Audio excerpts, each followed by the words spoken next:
ఉన్నారు. ఒకదాన్ని న్యాయసుధా స్తోత్రం అని ఆరణ్యకాచార్యుల వారు ఒక స్తోత్రాన్ని రచన చేశారు. టీకాచార్యుల వారి టీకా గ్రంథముల వైశిష్ట్యాన్ని తెలుపుతూ చేసినటువంటి దివ్యమైనటువంటి స్తోత్రం అది. మననే మన గ్రూప్లోనే ఆనందరావు గారు దాన్ని ఆ స్తోత్రాన్ని పెట్టారు. దాని గురించి ఆ స్తోత్రాన్ని తెలుసుకునేటువంటి ప్రయత్నాన్ని చేద్దాము.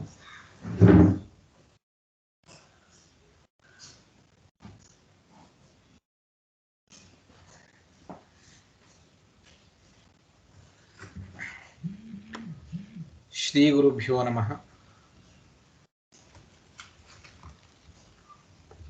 చిన్న స్తోత్రము, న్యాయసుధా స్తోత్రము అని, న్యాయసుధా యొక్క వైశిష్ట్యం ఏమిటి అన్నటువంటి దాని మీద రచన చేసినటువంటిది. అది 8 శ్లోకాలు ఉన్నాయి. చాలా దివ్యమైనటువంటి స్తోత్రం అది. దీన్ని వీలైతే పారాయణం చేయండి అవశ్యంగా. టీకాచార్యుల వారి గ్రంథ వైభవాన్ని తెలిపేటువంటి స్తోత్రం ఇది. అందులో రోజు 1, 2 ఈ 4 రోజుల్లో చెప్పేటువంటి ప్రయత్నాన్ని చేస్తాను. 8 శ్లోకాలు ఉన్నాయి. శ్రీ గురుభ్యో నమః. యదుతాపసలభ్యమనంత భవైః తదుతోపరతత్వమిహ మిహైకపదాత్ జయతీర్థకృతౌ ప్రవణో న పునర్భవభాగ్భవతీతి మతిర్హి మమ.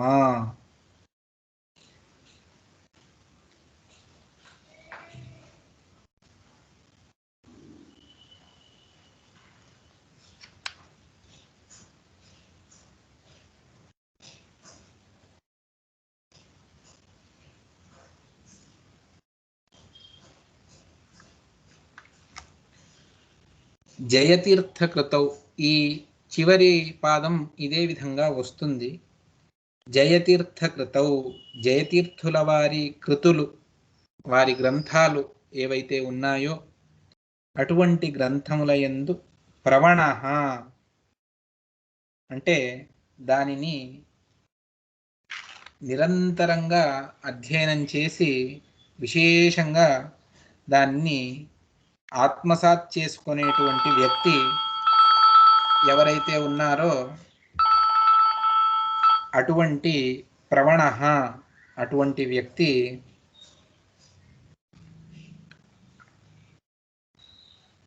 పునః మళ్ళీ భవభాగ్ అంటే మళ్ళీ భవ అంటే సంసారం, ఈ సంసార భాగి, భవభాగ్ సంసార భాగి నభవతి ఎప్పటికీ మళ్ళీ సంసారంలో అడుగు పెట్టడు.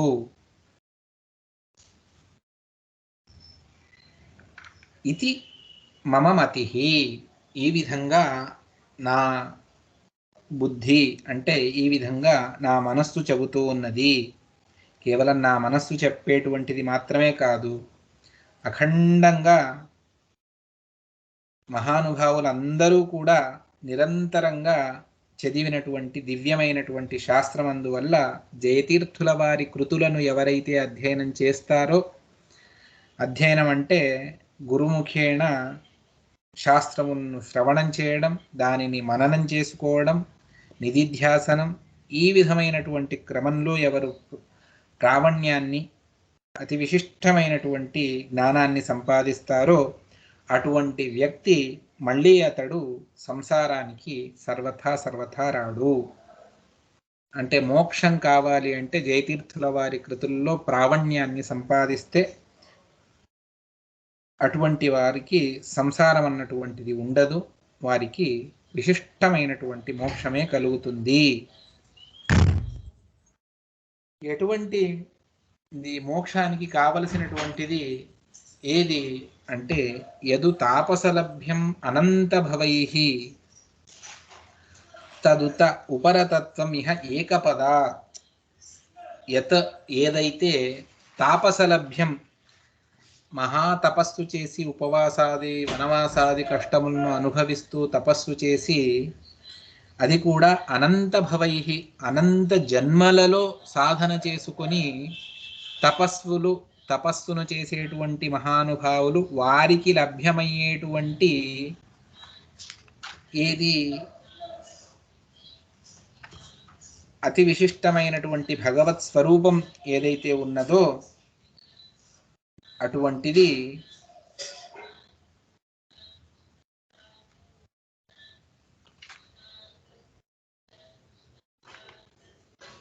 తద్ ఉపరత తద్ ఇహ ఏకపదాత్. ఇక్కడ టీకాచార్యుల వారి గ్రంథంలో ఒకే ఒక పదాన్ని మనం అంతగా సాధన చేసుకుంటే దానికి అతి విశిష్టమైనటువంటి ఆ సంసిద్ధిని మనం పొందగలము. ఆ ఉపరతత్వం, ఆ తపస్వి వరేణ్యులు దేన్నైతే సాధన చేసుకుంటారో, ఎన్నో వేల సంవత్సరాలు సాధన చేసుకుంటే ఆ భగవత్ స్వరూపం వారికి లభ్యమవుతుందో ఆ పరతత్వం ఇహ ఏకపద.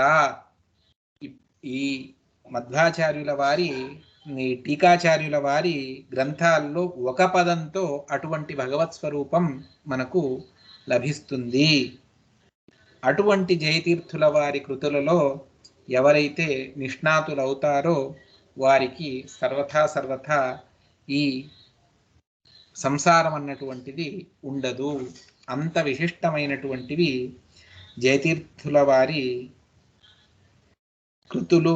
అందులో చెప్పబడ్డటువంటి భగవత్ తత్వం అంత విశిష్టమైనటువంటిది అని ఆచార్యుల వారు, ఆరణ్యకాచార్యులు అని, విష్ణుతీర్థుల వారు అని, వీరు సత్య వరతీర్థుల వారి శిష్యులు, వ్యాసతత్వజ్ఞుల వారి దగ్గర విద్యను అభ్యసించినటువంటి మహానుభావులు. అటువంటి ఆ మహానుభావులు వారు 108 సార్లు శ్రీమన్యాయసుధా పాఠాన్ని చెప్పి మంగళాన్ని చేసినటువంటి మహానుభావులు. అటువంటి మహానుభావులు జయతీర్థుల వారి సమగ్రమైనటువంటి కృతులను అనవరతంగా వారు నిరంతరంగా పాఠ ప్రవచనం చేస్తూ అందులో ప్రావణ్యాన్ని సంపాదించి అందులో ఉన్నటువంటి అతి మహత్వాన్ని తెలుసుకొని వారు ఈ మాటలను చెప్తూ ఉన్నారు.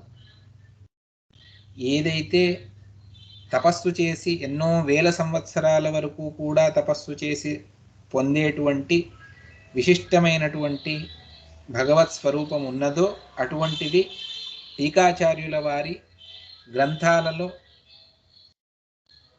ఆ శ్రీమన్యాయసుధా గ్రంథంలో ఉన్నటువంటి పదాలలో అంత విశిష్టమైనటువంటి సామర్థ్యం ఉన్నది.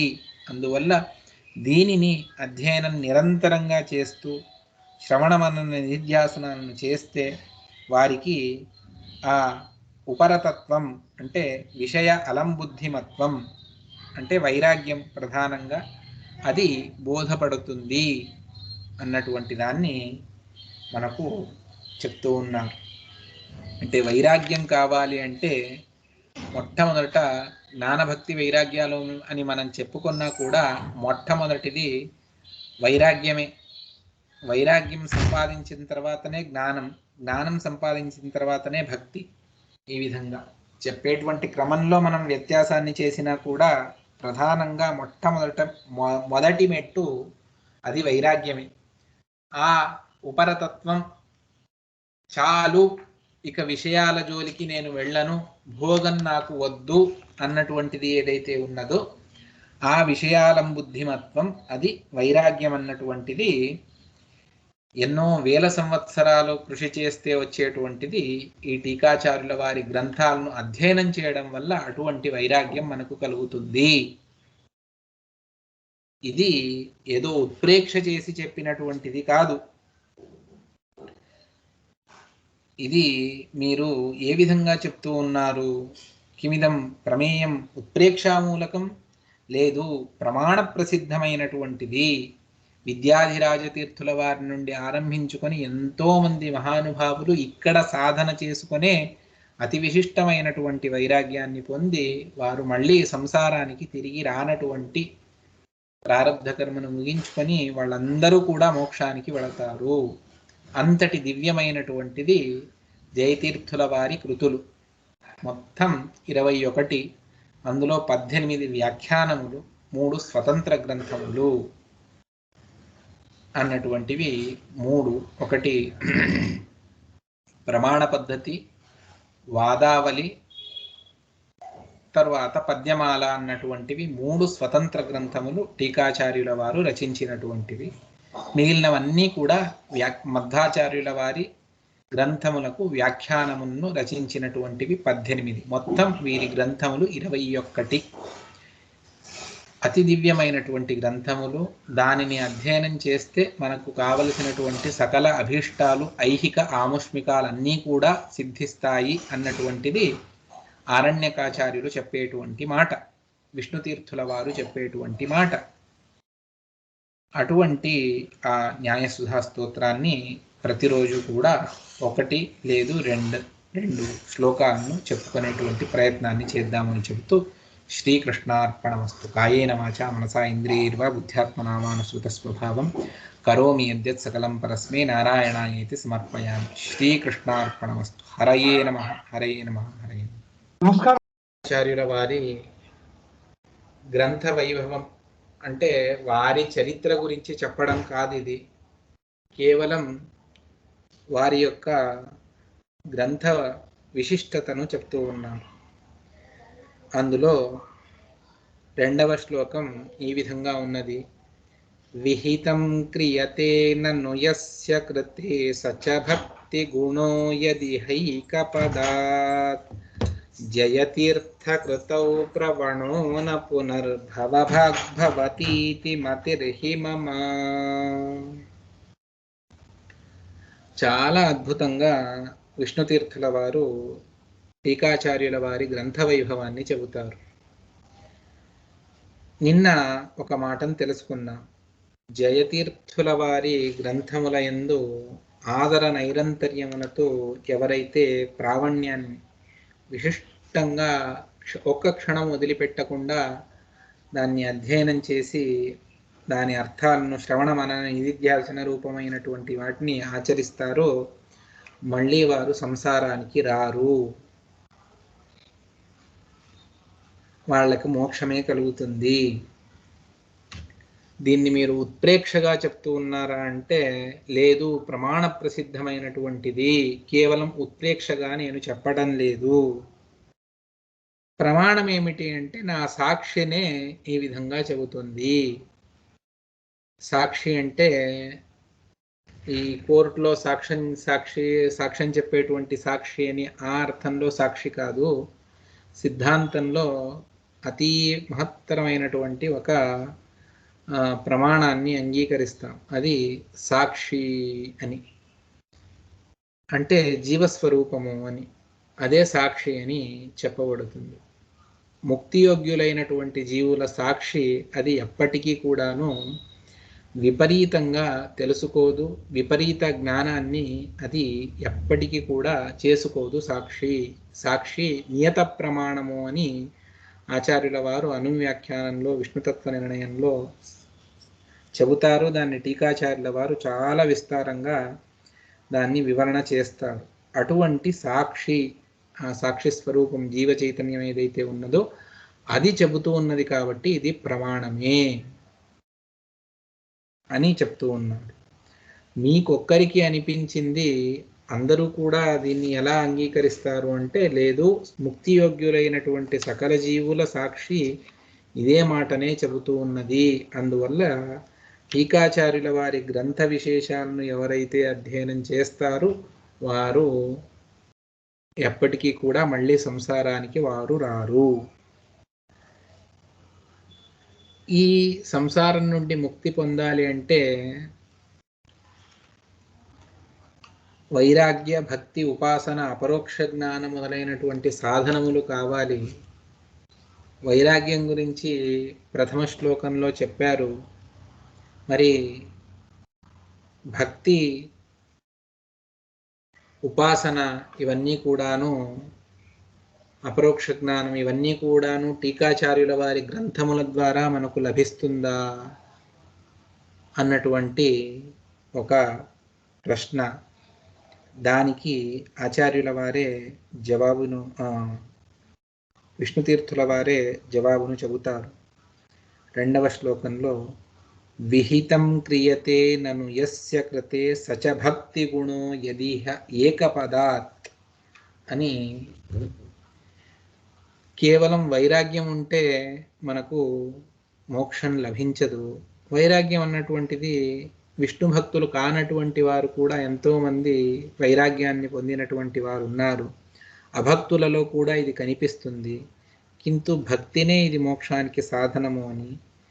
ఈ కృతి భక్తిని మనకు సంపాదించి పెడుతుందా అంటే అవశ్యంగా సంపాదించి పెడుతుంది. ఏ విధంగా అంటే దాన్ని చెబుతారు.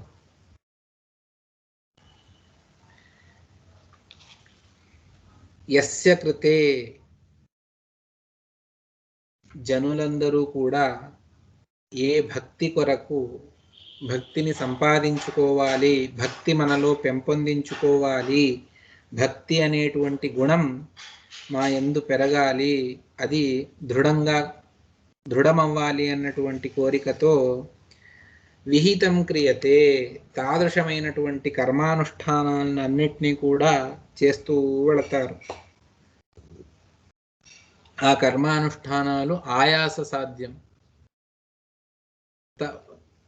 తపస్సు చేయమని చెబుతుంది. ఉపవాసం చేసి భగవద్ ఆరాధన, భగవంతుడిని శాస్త్రముల్లో చెప్పినటువంటి వాటిని, ఆ గుణములన్నింటినీ కూడా క్రోడీకరించుకొని భగవత్ స్వరూపాన్ని మనస్సులో చింతన చేస్తూ వెళ్ళాలి.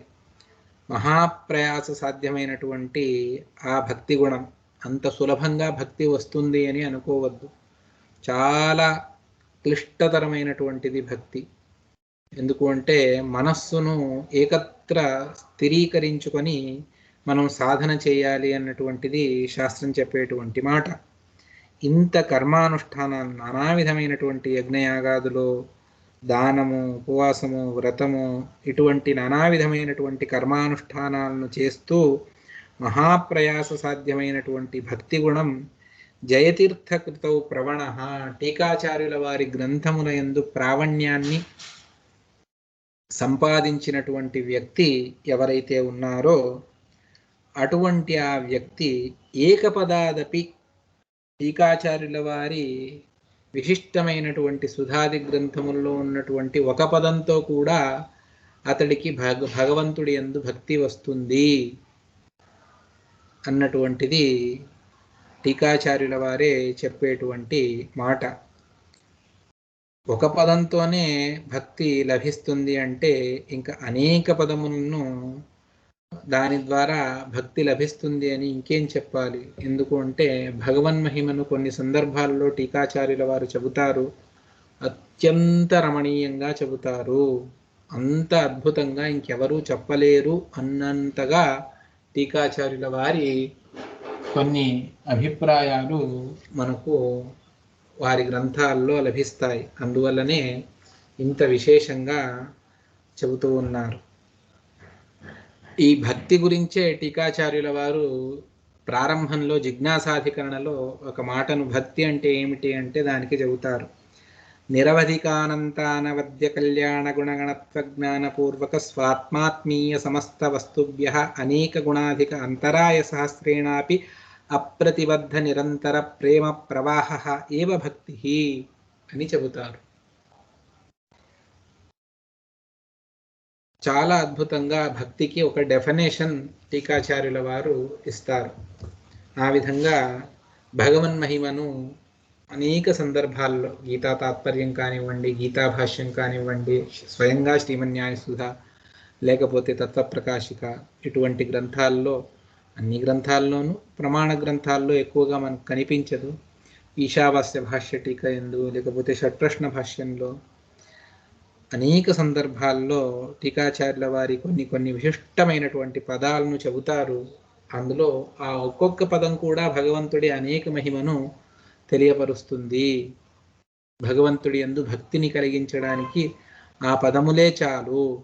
అటువంటిది ఒక పదంతోనే భక్తి లభిస్తుంది అంటే ఇంకా అనేక పదముల ద్వారా అనాయాసంగా లభిస్తుంది. మీరు అంతగా కర్మానుష్ఠానం కూడా చేయవలసినటువంటి పని లేదు.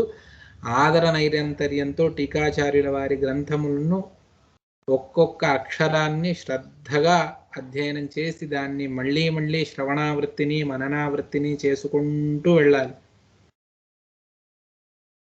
అంతగా అధ్యయనం చేస్తే అవశ్యంగా ఆ భక్తి గుణం విహితం క్రియతే నను యస్య కృతే, ఏ భక్తి కొరకైతే మానవులు విహితమైనటువంటి సకల కర్మానుష్ఠానాలను చేస్తారో అటువంటి సచ భక్తి గుణ, ఆ భక్తి గుణం యది ఇహ ఏకపదాత్, ఈ గ్రంథంలో టీకాచార్యుల వారి గ్రంథంలో ఒక పదంతో లభిస్తుంది భక్తి భగవంతుడి యందు, అదేవిధంగా లక్ష్మ్యాది దేవతల యందు, అదేవిధంగా మన గురువుల యందు, అంటే ఇక అనేక పదములతో భక్తి లభిస్తుంది అని వేరే చెప్పాలా?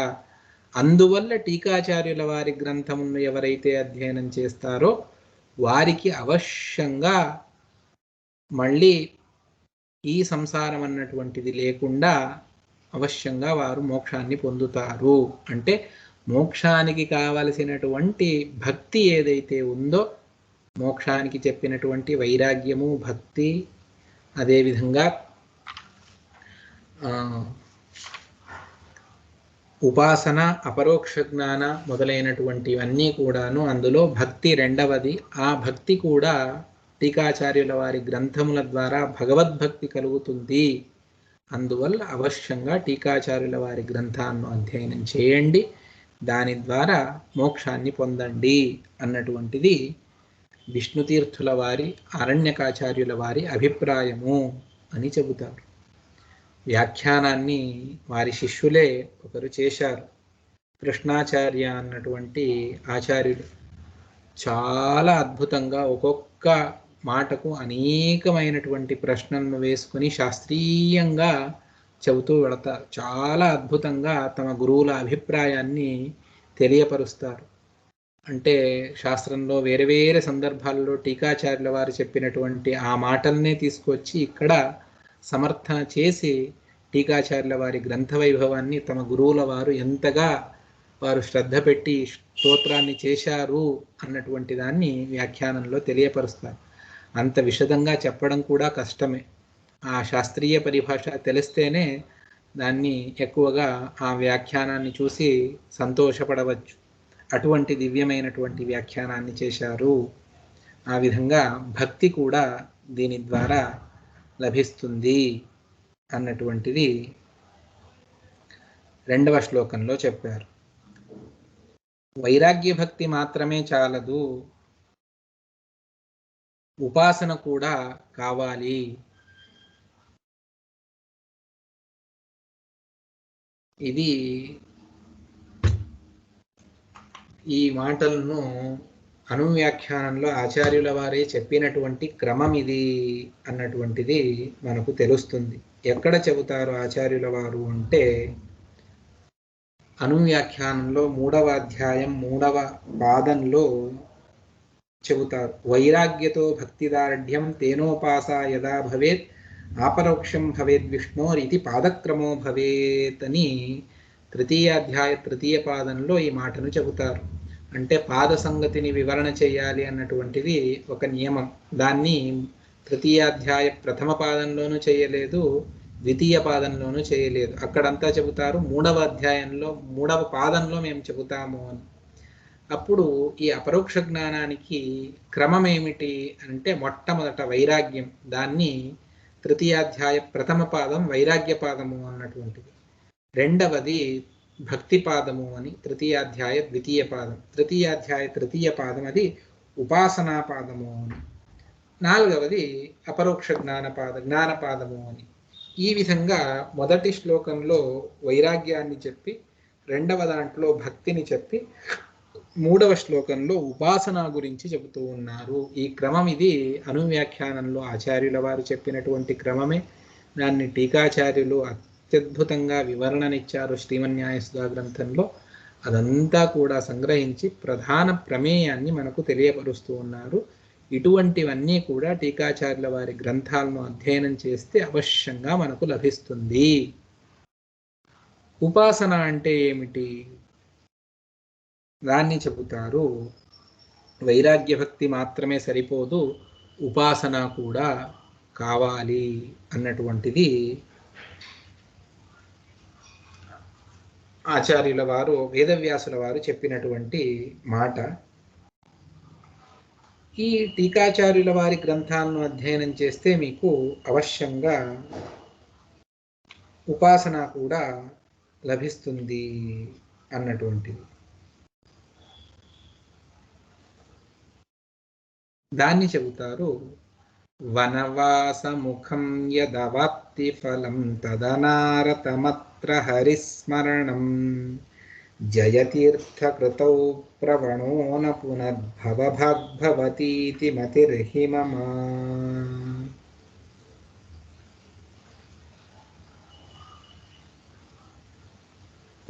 ఉపాసన అంటే ఏమిటి అంటే దాన్ని చెబుతారు. చాలా అద్భుతంగా అనువ్యాఖ్యానంలోనే ఆచార్యుల వారు తృతీయాధ్యాయ తృతీయ పాదంలో ఈ మాటను చెబుతారు. సోపాసనాచ ద్వివిధ శాస్త్రాభ్యాస స్వరూపిణి ధ్యాన రూపా పరాచైవ. ఉపాసన అంటే ఎంతో మంది ఏదో తెలుసుకుంటారు.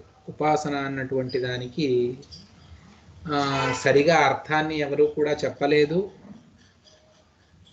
తెలిసినా కూడా దాన్ని వినియోగించేటువంటి క్రమం ఏది అన్నటువంటిది కూడా తెలియలేదు. దాన్ని ఆచార్యుల వారు చాలా అద్భుతంగా, ఉపాసన అంటే కళ్ళు మూసుకొని భగవంతుడిని ధ్యానించడము అని చెబుతారు. అది ఉన్నది, లేదని కాదు. నిజంగా ఉపాసన అంటే ఏమిటి అంటే దాన్ని చెబుతారు. ఉపాసన ఇది ఒకే విధం కాదు. ఉపాసన 2 విధాలు. ఏక శాస్త్రాభ్యాస స్వరూపిణి, పరా ధ్యాన రూప. నిరంతరంగా శాస్త్రములను అంటే బ్రహ్మసూత్రములు, వేదములు, ఈ శాస్త్రములను, దాని మీద ఉన్నటువంటి వ్యాఖ్యానాలను చర్చలు చేస్తూ యుక్తిబద్ధంగా ప్రమేయాలను తత్వ నిర్ణయాన్ని చేసుకోవడం ఏదైతే ఉన్నదో అది శాస్త్రాభ్యాసము అన్నటువంటిది. ఇది ఒక ఉపాసన. మరొకటి ధ్యాన రూపమైనటువంటి ఉపాసన అన్నటువంటిది చెబుతారు. ఇందులో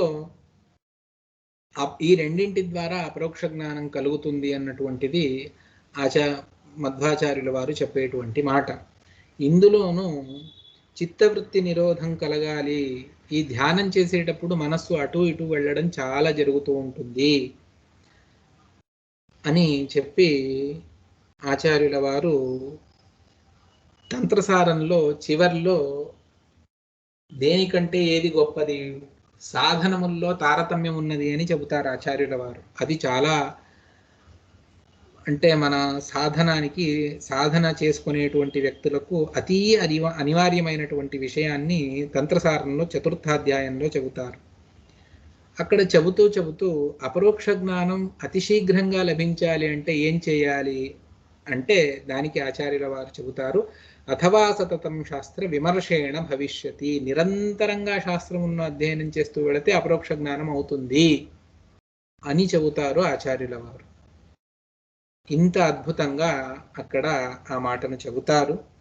అటువంటి ఆ ఉపాసన అన్నటువంటిది కూడా అంటే శాస్త్రాభ్యాసం, నిరంతరంగా శాస్త్రాధ్యయనాన్ని చేసేటువంటిది ఏదైతే ఉన్నదో అది ధ్యాన రూపమైనటువంటి ఉభయ విధమైనటువంటి ఉపాసన.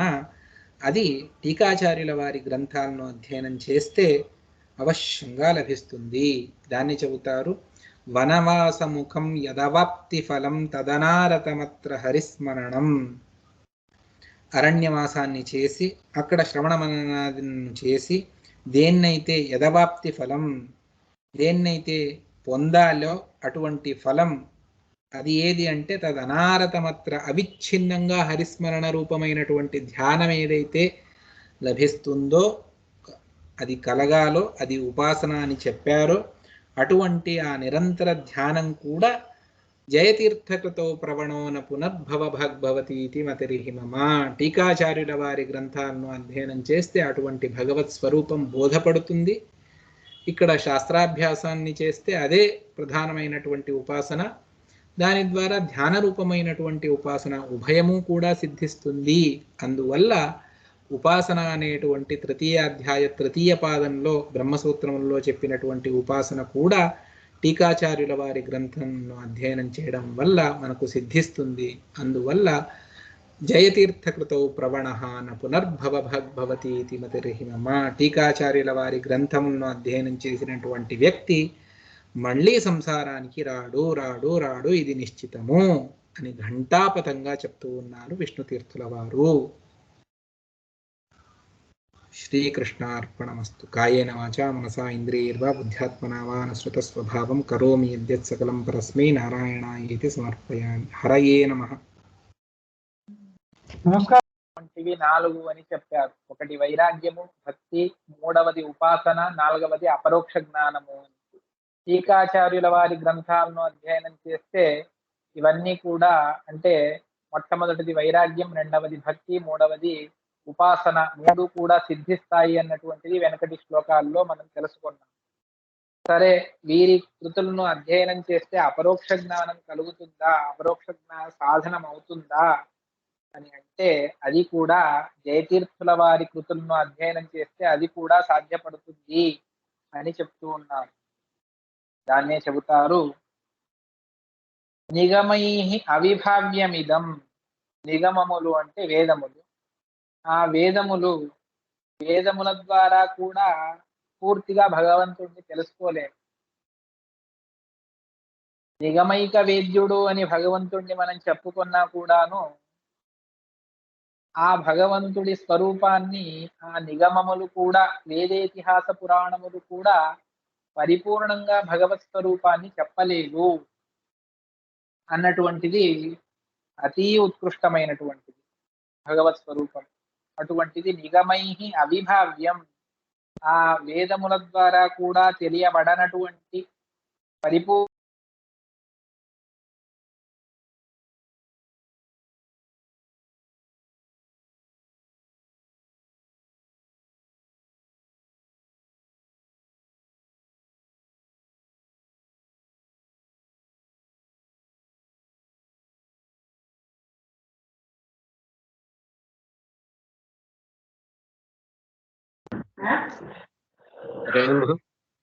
వినిపిస్తున్నదండి ఎవరికైనా? లేదండి, స్టార్ట్ అయింది తెలీదు.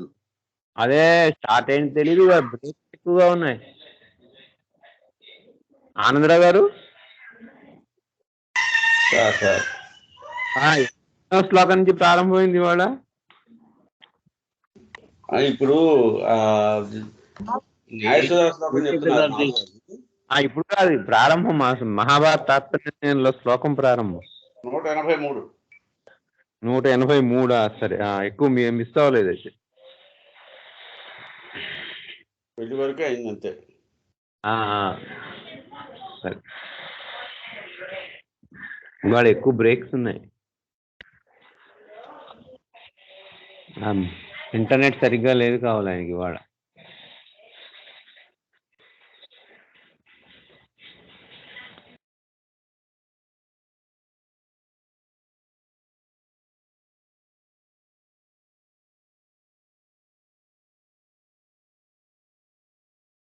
నెట్ ఏంటండి, బిఎస్ఎన్ఎల్?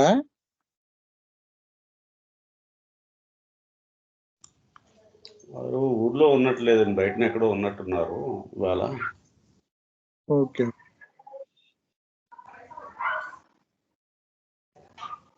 వైఫై పెట్టించుకున్నారు. వైఫై మరి అస్తమాన కరెంట్ ఒకటి పోతుంది ఆంధ్రాలో, మరి ఏమన్నా ఏమిటో తెలియదు మరి.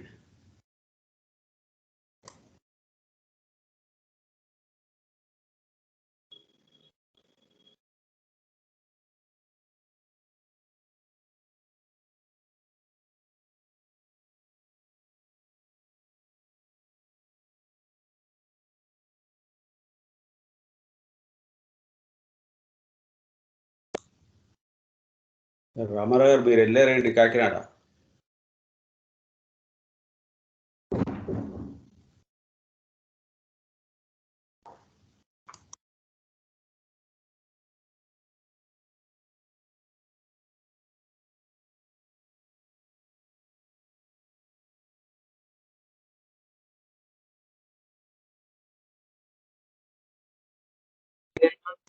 సరేనండి.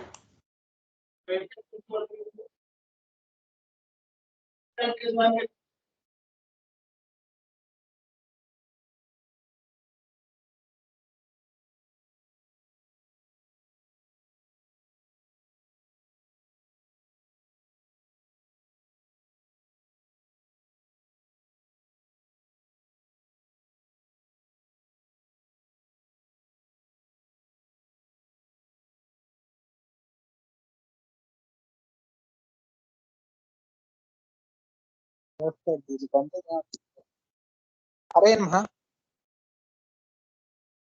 హరే నమ. చెప్పండి వినపడుతోంది. సరే సరే సరే సరే.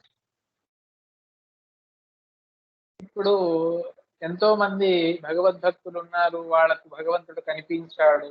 అదేది కూడా అపరోక్ష జ్ఞానం కాదు అని ఆచార్యుల వారు చెబుతారు. తృతీయ అధ్యాయ తృతీయ పాద ప్రారంభంలో అనువ్యాఖ్యానంలో ఆచార్యుల వారు చెబుతారు. సుధా గ్రంథంలో టీకాచార్యుల వారు దాని వివరణ చేస్తారు. లౌకిక చక్షురింద్రియములతో, లౌకికమైనటువంటి ఈ దేహంతో, అంటే ఈ ఇంద్రియములతో భగవంతుడిని చూడడం అంటే అది దుర్యోధనాదులు కూడా చూశారు, కంసుడు చూశాడు, జరాసంధుడు చూశాడు. మరి వారికి ఎందుకు అపరోక్ష జ్ఞానం కాలేదు, వారికి ఎందుకు ముక్తి కాలేదు అంటే ఇది అపరోక్ష జ్ఞానం కాదు అని చెబుతారు. అపరోక్ష జ్ఞానం అంటే అది చిదచిన్మిశ్రమైనటువంటి మనస్సుతో చూడాలి అని చెప్పేటువంటిది ప్రక్రియ. చాలా దీర్ఘమైనటువంటి ప్రక్రియ ఉన్నది. ఆచార్యుల వారు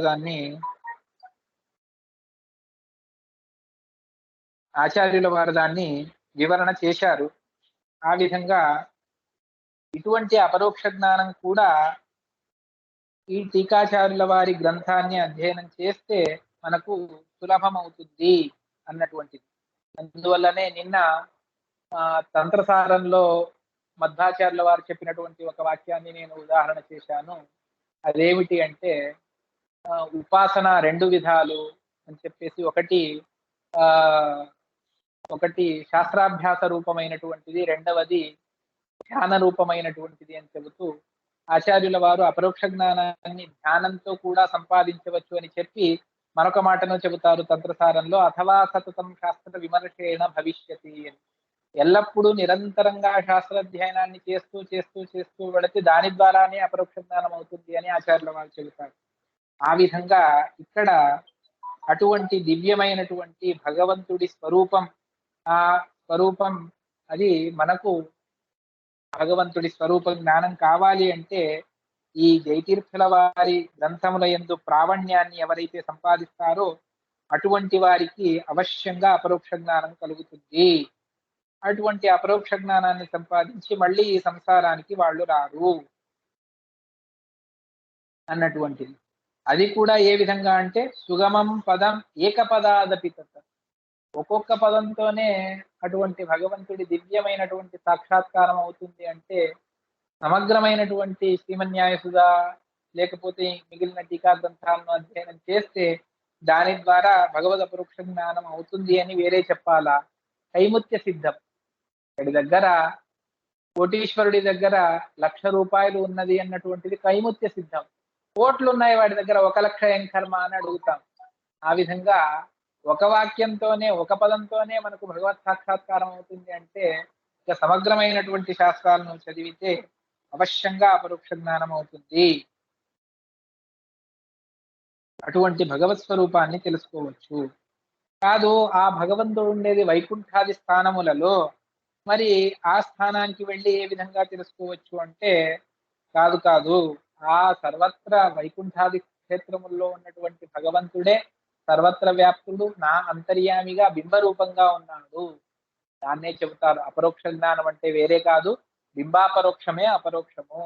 మన జీవస్వరూపంలో ఉన్నటువంటి భగవంతుడి సాక్షాత్కారాన్ని చేసుకోవడమే ఇది మనకు ప్రధానము. దాన్నే మనం అపరోక్ష జ్ఞానము అని పిలుస్తాం. పరోక్షము అంటే మన కంటికి కనిపించినటువంటిది. అంటే మనకు ఈ గదిలో మనం కూర్చున్నాం, అటువైపు గదిలో ఏదో ఉంది, అది మనకు తెలియదు, అది మనకు పరోక్షం. మన ఎదురుగా ఉన్నటువంటివన్నీ కూడా అపరోక్షం. ఇది చక్షురింద్రియానికి ఈ విధంగా మనం చెప్పాలి. ఇది ఏ విధంగానో అదే విధంగా మనస్సులో మనం ఏదేదో కల్పన చేసుకొని భగవత్ స్వరూపాన్ని చేసుకొని ధ్యానం చేస్తూ ఉంటాం. జపకాలంలోనో పూజా కాలంలోనో మనం చేస్తూ ఉంటాం. అటువంటిది ఆ బింబంలో ఉన్నటువంటి అర్థాత్ జీవస్వరూపంలో ఉన్నటువంటి భగవంతుడి దర్శనం అది మనస్సు ద్వారానే చేసుకోవాలి. ఈ లౌకిక ఇంద్రియముల ద్వారా మనం చేసుకోలేము. అది ఏ మనస్సు అంటే సిద్ధాంతంలో సంధ్యాధికరణంలో అనువ్యాఖ్యానంలో మంత్రాచార్యుల వారు చెబుతారు, రెండు మనస్సులు ఉన్నాయి. ఒకటి జడమైనటువంటి శరీరానికి ఒక మనస్సు ఉన్నది, స్వరూపభూతమైనటువంటి చిన్మాత్ర స్వరూపి అయినటువంటి జీవుడికి స్వరూపభూతమైనటువంటి మరొక మనస్సు ఉన్నది. అవి రెండు కలిసి అపరోక్ష జ్ఞానానికి కారణమవుతాయి అన్నటువంటి విషయాన్ని మనకు శాస్త్రం చెబుతుంది. అటువంటి ఆ హృదయంలో ఉన్నటువంటి బింబ స్వరూపి అయినటువంటి భగవంతుడి అపరోక్ష జ్ఞానమే ప్రధానము. దాన్నే మనం తెలుసుకోవాలి. ఈ హృదయమపి పదం అవాస స్థానం. ఈ హృదయంలోనే భగవంతుడు ఉన్నాడు. అతడి అపరోక్ష జ్ఞానమే ఈ టీకాచార్యుల వారి గ్రంథాలను చదివితే అవుతుంది. కాదు అవ్యక్త స్వరూపుడు భగవంతుడు అలాగా అందరికీ కనిపించేట్టుగా ఉంటే మనకు ఏ గుడిలోనో బడిలోనో లేకపోతే వీధిలోనో కనిపించేవాడు కదా. మరి ఎందుకు కనిపించడు అంటే భగవంతుడిని అవ్యక్తైక స్వరూపము అని చెబుతాం. అవ్యక్త అంటే కనిపించినటువంటిదే ఆ భగవంతుడి స్వభావం. అవ్యక్త స్వభావస్తు కథం ఏకపదాద్ అపరోక్ష విషయ. ఒక పదంతో అపరోక్ష విషయం ఏ విధంగా అవుతాడు అంటే ఇది అన్ని సందర్భాల్లో సమానమే అని చెబుతారు. ఎందుకు అంటే అపరోక్ష జ్ఞానాన్ని భగవంతుడు ఇచ్చేది అది మన సాధన చూసుకొని ఇవ్వడు. మన సాధన చూస్తాడు లేదని కాదు, కానీ అవ్యక్త స్వభావుడైనా కూడా భగవంతుడు కరుణ చూపి కరుణతో తన స్వరూపాన్ని మనకు చూపిస్తాడు తప్ప ఏదో నేను పెద్దగా సాధించాను అని నా వైయక్తికమైనటువంటి సాధన అందులో ఎక్కువగా లేదు. భగవంతుడు మనం సాధన చేసుకుంటూ పోతే అతి పరిపక్వ భక్తిని ఎప్పుడైతే చేస్తామో అప్పుడు అపరోక్ష జ్ఞానం అవుతుంది అన్నటువంటిది భాగవతాది సత్శాస్త్రాల్లో మనం తెలుసుకోవచ్చు. ఆ విధంగా అవ్యక్తైక స్వభావుడైనటువంటి భగవంతుడు కూడా భక్తానుకంపయ భక్తుల మీద అనుగ్రహ బుద్ధితో అవశ్యంగా తన స్వరూపాన్ని భక్తులకు భగవంతుడు అపరోక్షీకరిస్తాడు. ఆ విధమైనటువంటి అపరోక్ష జ్ఞానం దీని ద్వారా కలుగుతుంది. అందువల్ల జయతీర్థకృతౌ ప్రవణ న పునర్భవభాగ్భవతి మతిర్హిమమ్మ. టీకాచార్యుల వారి గ్రంథాలను అనవరతంగా అధ్యయనం చేసి అందులో ప్రావణ్యాన్ని అద్భుతమైనటువంటి కేవలం పాండిత్యం కాదు ఆదర నైరంతర్యాలతో అధ్యయనం చేసేటువంటి వ్యక్తికి ఇవన్నీ కూడా గుణములు సమకూరి భగవద్ అపరోక్ష జ్ఞానాన్ని సంపాదించి పెడతాయి. అటువంటి వ్యక్తి మళ్ళీ తాను భూమి మీదికి రాడు, తాను సాధన చేసుకొని మోక్షానికి వెళతాడు. అందువల్ల అపరోక్ష జ్ఞానం కూడా టీకాచార్యుల వారి గ్రంథాలను అధ్యయనం చేస్తే కలుగుతుంది అని చెబుతాం. తర్వాతి శ్లోకం యదలభ్యమనేక భవైస్వగురో సుపదం స్వపదం తదిహైకపదాత్ జయతీర్థకృతౌ ప్రవణో న పునర్భవభాగ్భవతీతి మతిర్హిమమ. ఇవన్నీ సంతోషం అండి. మీరు సాధన విషయంలో మొట్టమొదటిది వైరాగ్యము, రెండవది భక్తి, మూడవది ఉపాసన, నాలుగవది అపరోక్ష జ్ఞానము. ఈ విధంగా తృతీయాధ్యాయంలో బ్రహ్మసూత్రముల్లో వ్యాసుల వారే నిర్ణయించినట్టుగా ఒక్కొక్క పాదానికి ఒక్కొక్క అర్థాన్ని చెప్పి అపరోక్ష జ్ఞానం ఏ విధంగా అని చెప్పారు. కానీ ఇవన్నీ కూడా ఎప్పుడు గురువుల వారు లభిస్తే ఇదంతా, గురువు అనుగ్రహం లేకపోతే ఇవన్నీ ఎక్కడి నుంచి సంపాదించుకోవాలి?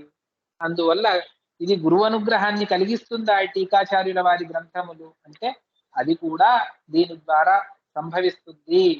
యద్ అలభ్యం అనేక భవై స్వగురోస్సుపదం స్వపదం. అనంత జన్మలలో సాధన చేసుకుంటే మనకు ఒకసారి గురువుల వారు లభించేటువంటిది దుర్లభం. అది కూడా సత్సంప్రదాయాన్ని తెలుసుకున్నటువంటి వారు స్వయం ఆచరణశీలురై ఉండి వారు స్వయంగా తత్వజ్ఞానాన్ని తెలుసుకొని భగవంతుడి భక్తిని పెంపొందించేటువంటి విధంగా మనకు వారు ఉపదేశాన్ని చేయాలి.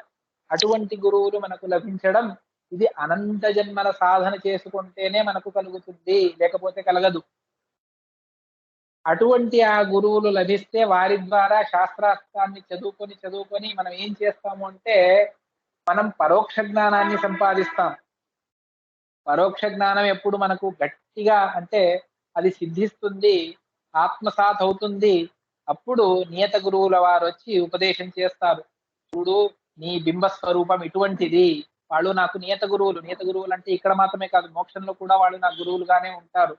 అందువల్ల అటువంటి ఆ నియత గురువుల వారు ఎదురుగా వచ్చి నీ స్వరూపం ఇది, మొట్టమొదట నా బింబ స్వరూపం, నేను మనిషినా పక్షినా పశువునా అది చెబుతారు. జీవుడు ఏదైనా కావచ్చు, జీవస్వరూపం మనిషిగానే ఉండాలి అని లేదు. ఆవుగా ఉండవచ్చు, జలచర ప్రాణిగా, కేచర ప్రాణిగా ఏదైనా ఉండవచ్చు. అటువంటి ఆ జీవస్వరూపాన్ని, లోపల అంతర్యామిగా ఉన్నటువంటి భగవంతుణ్ణి, మధ్యలో ఉన్నటువంటి సకల దేవతలు అంటే కర్మాభిమాని పుష్కర్ను ఆరంభించుకొని పృథ్వీతత్వం ఈ దేవతలందరి అపరోక్ష జ్ఞానమై చిట్ట చివరిగా బ్రహ్మాపరోక్షం అంటే భగవంతుడి నారాయణుడి అపరోక్షం అవుతుంది. భగవంతుడు 2 భుజాల 4 భుజాల, అతడి కాంతి అంతా 1 సూర్యుడి కాంత, 10 సూర్యుడ, 100 సూర్యుల, వేల లక్షల, ఈ విధంగా వారి వారి యోగ్యతానుసారంగా నియత గురువులు వచ్చి ఉపదేశం చేస్తారు. అటువంటి స్వగురోహ సుపదం స్వపదం తదిహైక పదాత్, అటువంటి మహాగురువుల నియత గురువుల దివ్యమైనటువంటి పాదపద్మములు, అటువంటి వారి స్వరూపము, అది కూడా ఈ టీకాచార్యుల వారి గ్రంథాలను అధ్యయనం చేస్తే అది జన్మాంతరంలో మనకు నియత గురువుల వారు లభిస్తారు. అవశ్యంగా వారు మన అపరోక్ష జ్ఞానాన్ని వాళ్ళు కలుగజేయిస్తారు. భగవంతుడిని వారు ప్రార్థన చేస్తారు, స్వామి నీ శిష్యుడు ఇతన్ని ఉద్ధరించు అని ప్రార్థన చేస్తే ఉన్నత ప్రార్థిత అశేష సంసాధకం అని ఆచార్యుల వారు చెబుతారు కదా. ఆ విధంగా ఉన్నతమైనటువంటి ఆ గురువులు, ఎందుకంటే వాళ్ళకి అపరోక్ష జ్ఞానం అయి ఉంటుంది నియత గురువుల వారికి, వారు అపరోక్ష జ్ఞానాన్ని చేసుకుని భగవంతుడిని ప్రార్థిస్తే భగవంతుడు అవ్యక్తైక స్వభావుడైనా కూడా మనల్ని అనుగ్రహించడానికి భగవంతుడు వచ్చి తాను అనుగ్రహాన్ని చేస్తాడు. ఈ విధంగా అటువంటి గురువుల పాదపద్మములు కూడా దీని ద్వారా తది ఇహైక పద, ఇక్కడ ఒక్కొక్క పదంలో అంత అద్భుతమైనటువంటి సామర్థ్యం ఉన్నది అని చెబుతారు. అటువంటి జయతీర్థకృతౌ ప్రవణ న పునర్భవ భాగ్భవతి అటువంటి జయతీర్థుల వారి శాస్త్రముల యందు అనవరత అధ్యయనాన్ని చేసేటువంటి వ్యక్తి, అందులోనే సర్వస్వాన్ని త్యాగం చేసి ఇదే నాకు సర్వస్వము అని ఎవరైతే పట్టుకుంటారో వారికి మళ్ళీ సంసారం అన్నటువంటిది లేకుండా భగవంతుడు మోక్షాన్ని ప్రసాదిస్తాడు. అంతటి దివ్యమైనటువంటిది జయతీర్థుల వారి కృతి. ఇది కేవలం ఒక్క విష్ణుతీర్థుల వారి అరణ్యకాచార్యుల వారి అభిప్రాయం కాదు. ఏమి టీకాచార్యుల వారి గ్రంథ వైభవము అంటే స్వయంగా వ్యాసరాజుల వారు చెబుతారు. ఏమని చెబుతారు అంటే తర్కతాండవ ప్రారంభంలో చెబుతారు, ఆనంద తీర్థోపదిష్టో నిధన్ నారాయణాశ్రయ ప్రదర్శితో ఏన సమ్యక్ జయతీర్థం సమాశ్రయ.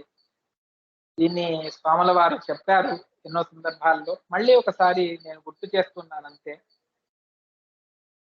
ఒక తండ్రి తన కుమారుడు కష్టపడకూడదు అని చెప్పేసి అతడి కొరకు ఒక నిధిని ఏర్పాటు చేసి వెళ్ళాడు. దివ్యమైనటువంటి నిధి అది.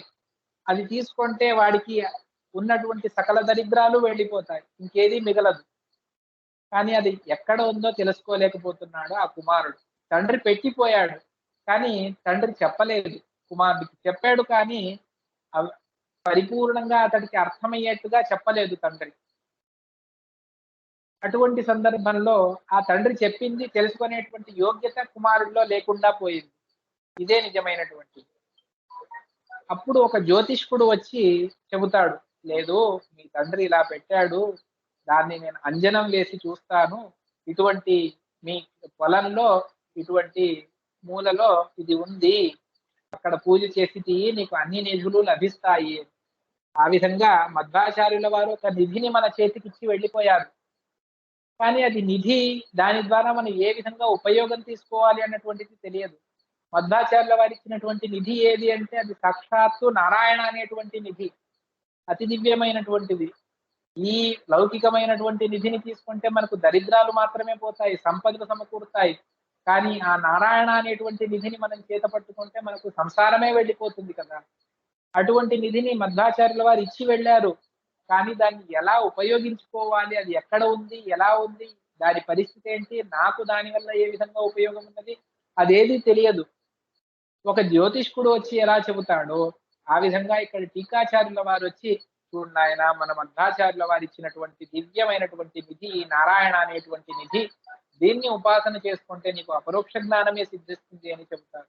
అటువంటి వారు అంటే ఆ నారాయణుని మార్గాన్ని ఆచార్యుల వారు చెప్పినటువంటి దారిలో చూపించినటువంటి మహానుభావులు టీకాచార్యుల వారు అని. వారి గ్రంథ వైభవాన్ని నేను ఎంతగా చెప్పాలి అంటారు వ్యాసరాజుల వారు.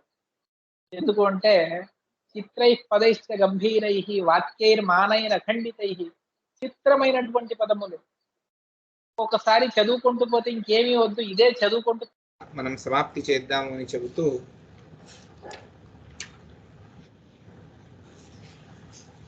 శ్రీ గురుభ్యో నమః. హరి ఓం.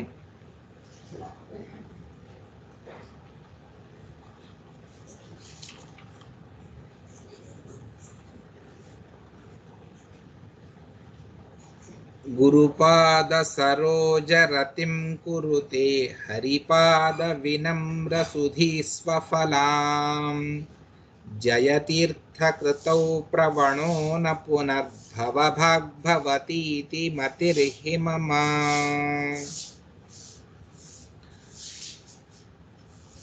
ఈ జయతీర్థుల వారి గ్రంథములను అధ్యయనం చేయడం వల్ల వైరాగ్యము, భక్తి, ఉపాసన, అపరోక్ష జ్ఞానము, అదేవిధంగా నియత గురువుల సామీప్యము, వారి అనుగ్రహము అన్నీ కూడా కలుగుతాయి అని చెబుతూ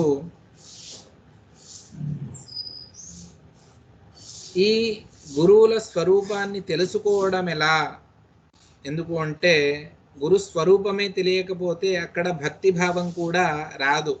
అటువంటప్పుడు ఆ భక్తి ఏ విధంగా అవుతుంది అంటే పిసినారి, లోభి అయినటువంటి వాడి ధనం ఏ విధంగా ఉపయోగపడదో, గురుస్వరూపం తెలియకుండా అక్కడ భక్తిని చేస్తాము అంటే ఆ భక్తి కూడా అది విఫలమవుతుంది.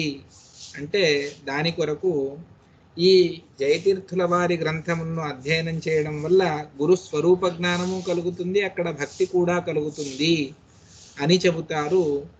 గురుపాద సరోజ రతిం కురుతే హరిపాద వినమ్ర సుధీ స్వఫలం. ఈ విధంగా జయతీర్థుల వారి కృతి, అందులో ప్రావణ్యాన్ని, ఆ గ్రంథముల్లో ప్రావణ్యాన్ని సంపాదించినటువంటి వ్యక్తికి అది గురుపాద సరోజ రతిం కురుతే, గురుపాద పద్మముల యందు రతిని కల్పిస్తుంది. గురువులు అని విశిష్టమైనటువంటి విష్ణు భక్తిని పెంపొందించేటువంటి గురు సమాగమం కలుగుతుంది. అదేవిధంగా గురువుల యందు భక్తి కూడా కలుగుతుంది. వెనుకటి శ్లోకంలో గురువుల స్వరూప జ్ఞానాన్ని మనకు చెప్పారు. ఇప్పుడు గురు పాదముల యందు భక్తిని పెంపొందిస్తుంది ఈ జయతీర్థుల వారి కృతి. ఎందుకు అంటే స్వయంగా తామే చెబుతారు ఎంతగా మధ్వాచార్యుల వారి మీద ఆదరణ అంటే ఊహాతీతంగా. ప్రతి సందర్భంలోనూ మధ్వాచార్యుల వారు ఈ విధంగా చెప్పారు అని, ప్రతి శ్లోకానికి, ప్రతి ఆచార్యుల వారి వాక్యానికి ఈ విధంగా చెప్పారు, ఈ విధంగా చెప్పారు అని చెప్పుకుంటూ పోతారు. ఎక్కడా విసుగు లేకుండా చెబుతారు. అంత దీర్ఘమైనటువంటిది. అనువ్యాఖ్యానాన్ని చూస్తే, ఆ సుధా గ్రంథాన్ని అవలోకన చేస్తే ఇది బోధపడుతుంది. అంత దివ్యంగా టీకాచార్యుల వారు దాన్ని చెబుతారు. ఆ విధంగా గురుపాద పద్మముల యందు విశేషంగా టీకాచార్యుల వారు మధ్వాచార్యుల వారి మీద, అదేవిధంగా పరంపర పద్మనాభ తీర్థులు టీకాచార్యుల వారి మీద అతి విశిష్టమైనటువంటి భక్తిని స్వయంగా చేశారు. అందువల్ల వాటిని అధ్యయనం చేయడం వల్ల మనకు కూడా ఆ విధమైనటువంటి జ్ఞానం కలుగుతుంది, ఆ విధమైనటువంటి భక్తి గురువుల యందు కలుగుతుంది. చెబుతారు, న శబ్దాబ్దౌ గాఢా నచ నిగమ చర్చా సుచతురా నచ న్యాయే ప్రౌఢా నచ విదిత వేద్యా అపి వయం పరం శ్రీమత్పూర్ణ ప్రమతి గురు కారుణ్య సరణిం ప్రపన్నా మాన్యాస్మః కిమపి చ వదంతోపి మహతాం. అని వ్యాకరణ శాస్త్రంలో, వేద వాక్యార్థములలో, న్యాయశాస్త్రంలో, పూర్వమీమాంస, ఈ అన్ని శాస్త్రములలో మహాపాండిత్యం ఉన్నది. అందువలన మేము లోకంలో అందరి చేత గౌరవించబడుతూ ఉన్నాము, మాన్యులయ్యాము అని కాదు. ఈ శాస్త్రములన్నీ ఎంత పాండిత్యం ఉన్నా కూడాను పరం శ్రీమత్పూర్ణ ప్రమతి గురు కారుణ్య సరణిం ప్రపన్నాః అతయేవ మాన్యాస్మః. ఆ మహా గురువులైనటువంటి మధ్వాచార్యుల వారి కారుణ్యాన్ని సంపాదించాము, అందువల్ల మేము ఈ లోకంలో మహాకీర్తి మాకు లభిస్తూ ఉన్నది అని చెబుతారు టీకాచార్యుల వారు. శ్రీమన్యాయ సుధా గ్రంథ ప్రారంభంలోనే, మంగళాచరణ పద్యంలోనే ఈ మాటను టీకాచార్యుల వారు చాలా అద్భుతంగా చెబుతారు. దీనివల్ల అంటే ఎంత పాండిత్యం ఉన్నా కూడాను అది ప్రధానం కాదు, గురుభక్తి ఇది చాలా ప్రధానమైనటువంటిది అన్నటువంటి విషయాన్ని చెబుతారు. అదేవిధంగా చిట్ట చివరిలో తాము ఆచార్యుల వారి గ్రంథముల యందు తమకు ఉన్నటువంటి ఆసక్తిని చెబుతారు. నవైదుష్య భ్రాంత్యా నచ వచన చాతుర్య కుధియా నమాత్సర్యావేశాన్న నచ చపలతా దోష వశతః పరం శ్రద్ధాజాడ్యాదకృషి కృతిమాచార్య వచసి స్ఖలన్నప్యేతస్మాత్ జగతి నహి నింద్యోస్మి విదుషాం అన్నటువంటి మాటను టీకాచార్యుల వారు చెబుతారు. ఇది ఇంత దీర్ఘమైనటువంటి శ్రీమన్యాయసుధా గ్రంథాన్ని రచన చేయడం నాకు మహావైదుష్యం ఉన్నది అన్నటువంటి భ్రాంతి అది కాదు. మహాపండితులే, లోకోత్తరం ఎవరికీ సాధ్యపడదు. దేవతలే భూమికి దిగి వచ్చి చేసినటువంటి శాస్త్రం ఇది. అందువల్ల వాళ్ళకు వైదుష్యం లేదు అనడానికి లేదు. వారి గ్రంథాలను అధ్యయనం చేస్తూ వెళితే 4 శాస్త్రాలు తక్కువ పడిపోతాయి, అంత అద్భుతంగా వారు చెబుతారు. కానీ ఇదేది కూడా వైదుష్య భ్రాంతితో నేను చేయలేదు, మహా మాటకారితనం ఉన్నది అని కూడా నేను చెప్పలేదు. మాత్సర్యంతో ఈ గ్రంథాన్ని నేను రచన చేయలేదు. చపలతా దోష, చపలత అన్నటువంటిది ఒక దోషం, ఆ దోషం కూడా నాకు లేదు. మరి ఎందుకు అంటే పరం శ్రద్ధాజాడ్యాద్ అకృషి కృతిం ఆచార్య వచసి, అత్యంత శ్రద్ధ నాకున్నది ఆచార్యుల వారి గ్రంథముల్లో. ఆచార్యుల వారి మాటలు అంటే ఒక్కొక్కటి నాకు మహా సంపదలవన్నీ కూడాను, మోక్షానికి ఒక్కొక్క మెట్లు ఆచార్యుల వారి మాటల్లో అంటే. అందువల్ల నాకు అంత శ్రద్ధ ఉన్నందువల్ల నేను ఈ కృతిని చేశాను అని చెప్పేసి చెబుతారు. అందువల్ల వారికి ఎంతగా గురుభక్తి ఉన్నది అన్నటువంటిది ఈ మాటలను చూస్తే మనకు తెలుస్తుంది. అదేవిధంగా పద్మనాభ తీర్థుల వారి మీద ఎంత భక్తిని చేస్తారు అన్నటువంటివి, నతత్వ మార్గే గమనం వినా యదుపజీవనం సపద్మనాభ తీర్థార్క గోగణోస్తు దృశే మమ నతత్వ మార్గే గమనం వినా యదుపజీవనం.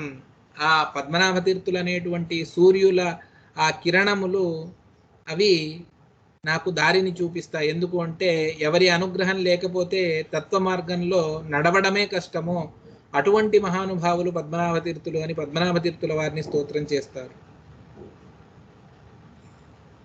అదేవిధంగా తమ గురువులైనటువంటి అక్షోభ్య తీర్థుల వారిని అతి విశిష్టంగా స్తోత్రం చేస్తారు. ఈ విధంగా స్వయంగా గురువులను ఏ విధంగా ఆరాధించాలి అన్నటువంటిది తాము చేసి చూపించి శిష్యులకు చూపిస్తారు. అందువల్ల వారి గ్రంథాలను అధ్యయనం చేస్తే గురుపాద సరోజముల యందు రతి కలుగుతుంది. గురుపాదముల యందు భక్తిని చేయడం వల్ల మనకేమిటి లాభము అంటే దాన్ని చెబుతారు. దాని ద్వారా హరిపాద వినమ్ర సుధీహి, భగవంతుడి పాదముల యందు భక్తినే గురుపాదముల రతికి ఫలము. అంటే గురువుల యందు భక్తిని చేయడం వల్ల భగవద్భక్తి మనకు కలుగుతుంది. హరిపాద వినమ్ర సుధీహి, హరిపాదముల యందు అత్యంత వినమ్రతతో విశిష్టమైనటువంటి భగవంతుడి స్వరూపాన్ని తెలుసుకునేటువంటి ఆ జ్ఞానం ఏదైతే ఉందో అదే ముఖ్య ఫలం గురుపాద సరోజరతికి. అందువల్ల దాన్ని కూడా ఇస్తుంది. అందువల్ల గురుభక్తి హరిభక్తి రెండిటినీ కలుగజేస్తుంది. అందువల్ల ఈ టీకాచార్యుల వారి గ్రంథమును అధ్యయనం చేయడం వల్ల మనకు విశిష్టమైనటువంటి మోక్షమే లభిస్తుంది.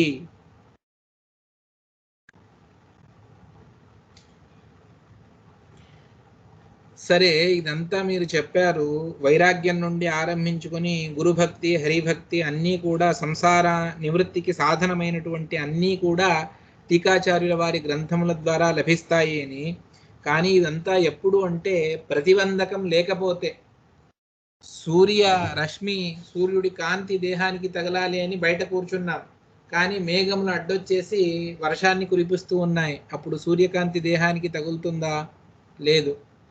ఏదో ఇంట్లో దీపం పోయింది, కరెంటు పోయింది, దీపం వెలిగించాలి అని వెలిగించారు, కానీ దానికి అడ్డుగా ఏదో పెట్టేశారు. ఆ వెలుతురు ఇంట్లో అంతా ప్రసరిస్తుందా? లేదు.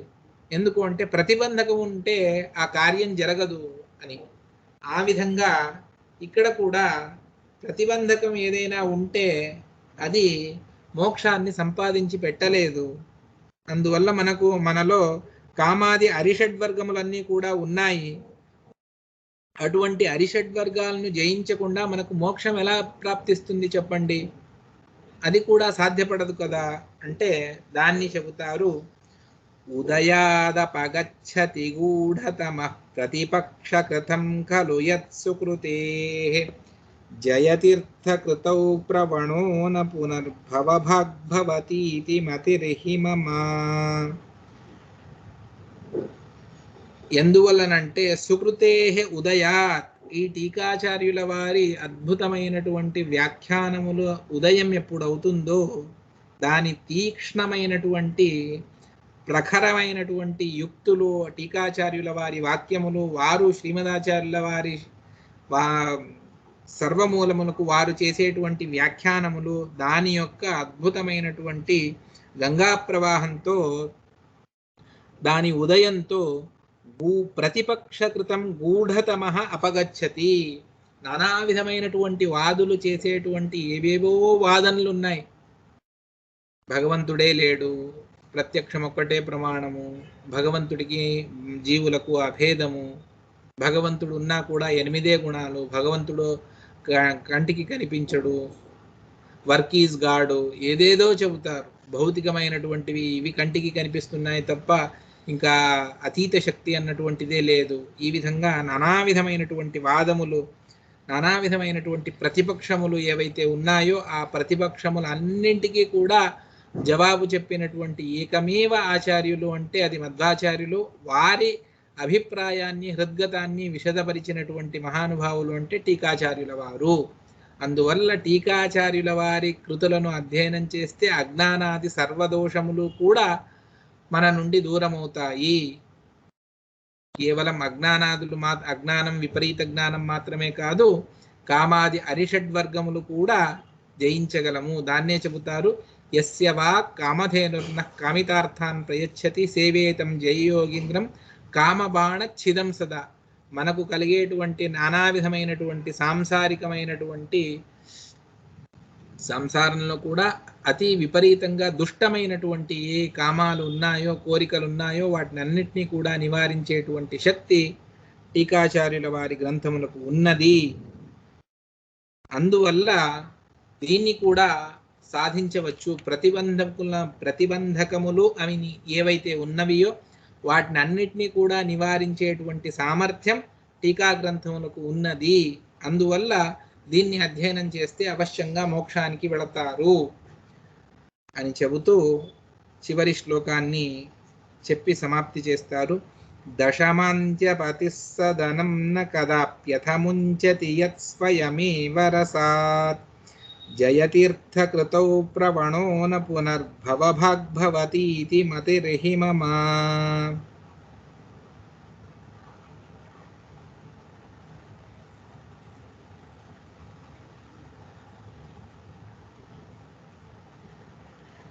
దీనికి అంతటికీ కూడా అన్నీ మేము చేయాలి అని అనుకుంటామండి, జపము, పారాయణము, శాస్త్ర ప్రవచనము అన్నీ. కానీ ఎందుకో మనస్సు విపరీతంగా చాంచల్యము, ఏది మనస్సు పెట్టి నేను చేయలేను, ఇవన్నీ కూడా వద్దు అని అనిపిస్తాయి నాకు. మనస్సు మాట వినదండి. అని చెబుతూ ఉంటాం. అంటే మనస్సు అనుకూలంగా ఉంటే ఇవన్నీ కూడా సాధించవచ్చు. ఆ మనస్సే అనుకూలంగా లేకపోతే ఇవన్నీ ఎలా సాధించగలము? వైరాగ్యం కానీ, భక్తి కానీ, ఉపాసన ఇవన్నీ కూడా చాలా దూరం. మొట్టమొదట కుదురుగా ఒక చోట కూర్చొని ఒక్క 10 నిమిషాలు మనం ఆ భగవత్ స్వరూపాన్ని, భగవంతుడి గుణాలను తెలుసుకోవడం మనకు కష్టమైపోతూ ఉన్నది. మనస్సే అక్కడ పెట్టడానికి నాకు సాధ్యపడటం లేదు అంటే దాన్ని చెబుతారు దశమాంత్యపతి.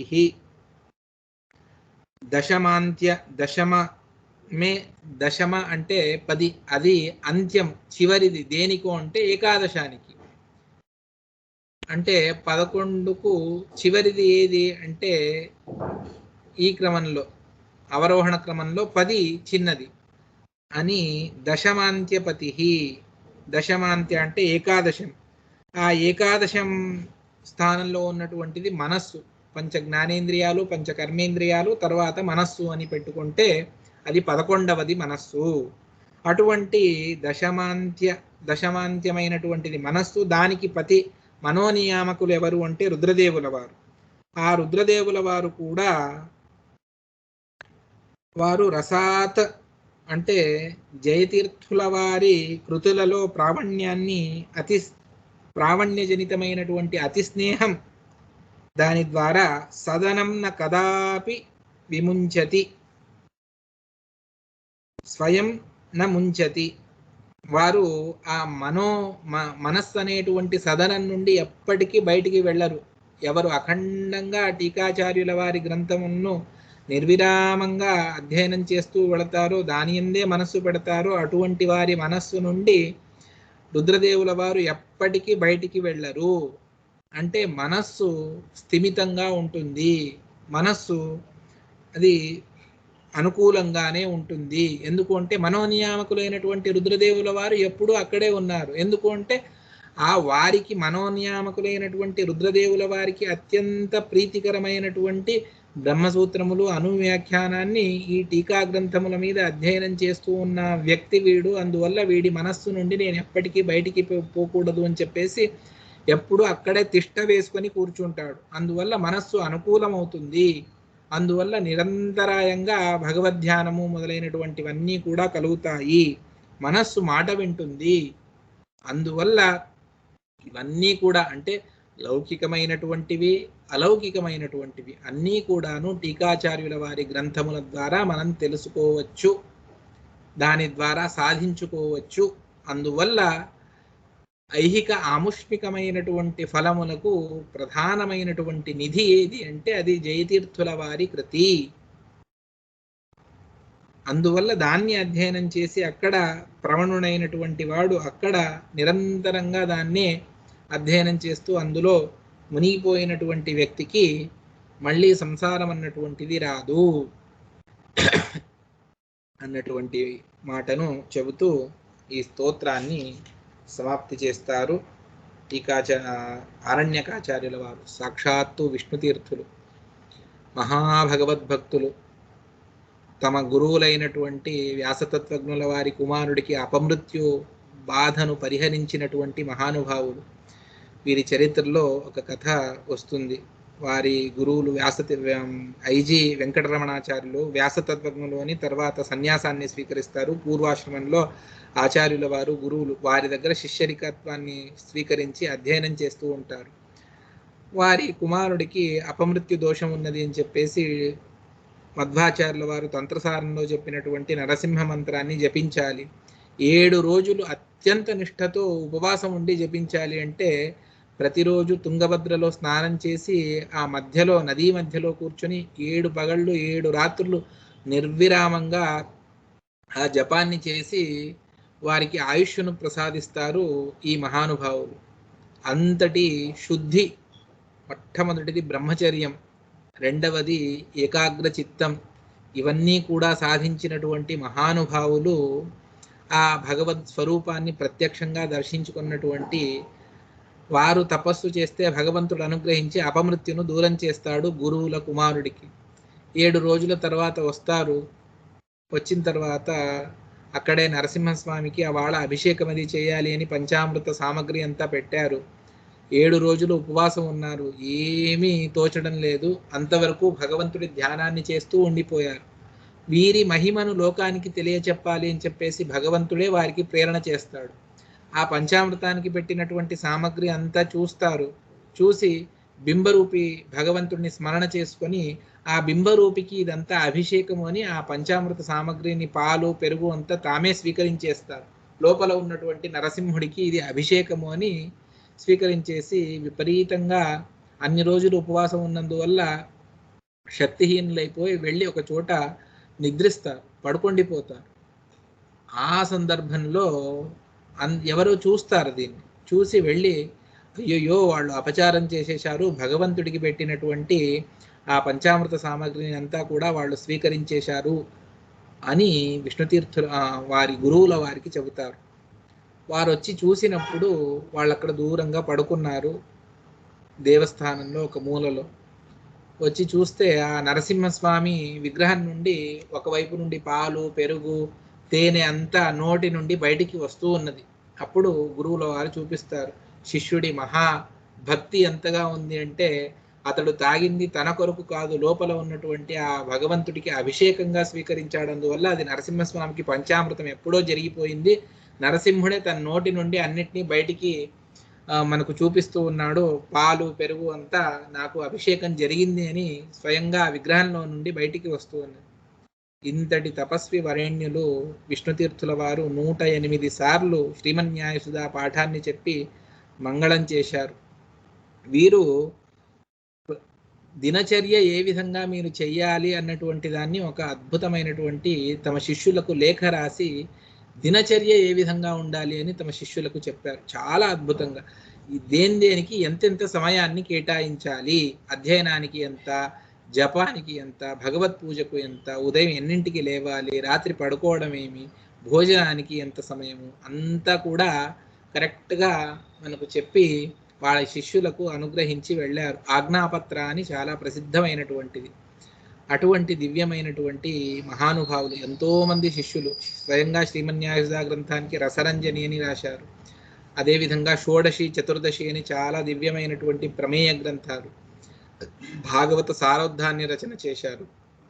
అధ్యాత్మ రసరంజని అని అనేక కృతులను రచన చేసినటువంటి మహానుభావులు వారు న్యాయసుధా స్తోత్రాన్ని టీకాచార్యుల వారి మహామహిమను చెబుతూ టీకాచార్యుల వారు ప్రత్యక్షంగా వీరికి దర్శనమిచ్చి అనుగ్రహించారు అని ప్రసిద్ధి. సర్పరూపంలో వచ్చి అనుగ్రహించారు. వారు కాశీయాత్రలకు వెళ్ళాలి అనుకున్నప్పుడు అంతా సిద్ధమై బయలుదేరారు. ఇంటి నుండి పెద్ద సర్పం వచ్చి వద్దు అని చెబుతుంది, కాశీయాత్రకు వెళ్ళొద్దు, ఇక్కడే ఇంట్లో ఉండే శ్రీమన్యాయసుధా గ్రంథాన్ని శిష్యులకు పాఠం చెప్పు, సమగ్ర కాశ్యాది యాత్రల ఫలం నీకు లభిస్తుంది అని చెబుతారు.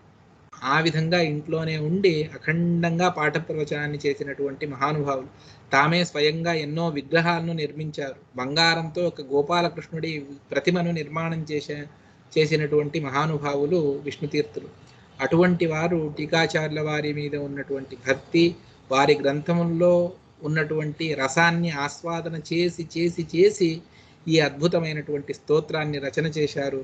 అటువంటి ఆ మహానుభావులకు వారి అంతర్యామి అయినటువంటి టీకాచార్యుల వారిని విశేషంగా స్మరణ చేసుకుంటూ వారి శిష్యులు కృష్ణాచార్యుల వారు అద్భుతంగా వ్యాఖ్యానాన్ని చేశారు. చాలా విస్తారంగా ఉన్నది వ్యాఖ్యానం. నేను ఒక్కొక్క మాటను మాత్రమే ఇక్కడ పంచుకున్నాను. అటువంటి వారికి కూడా నమస్కారాన్ని చేస్తూ సమాప్తి చేస్తూ ఉన్నాను. గురుహృత్ పంకజావాసో వాసుదేవో అనయాస్వయ కృత్యా ప్రసీదతాం కృష్ణే గురుపాదావలంబిని. ఇది శ్రీమన్యాయసుధా స్తుతి వ్యాఖ్యా సమాప్త. శ్రీకృష్ణార్పణమస్తు. యస్సర్వ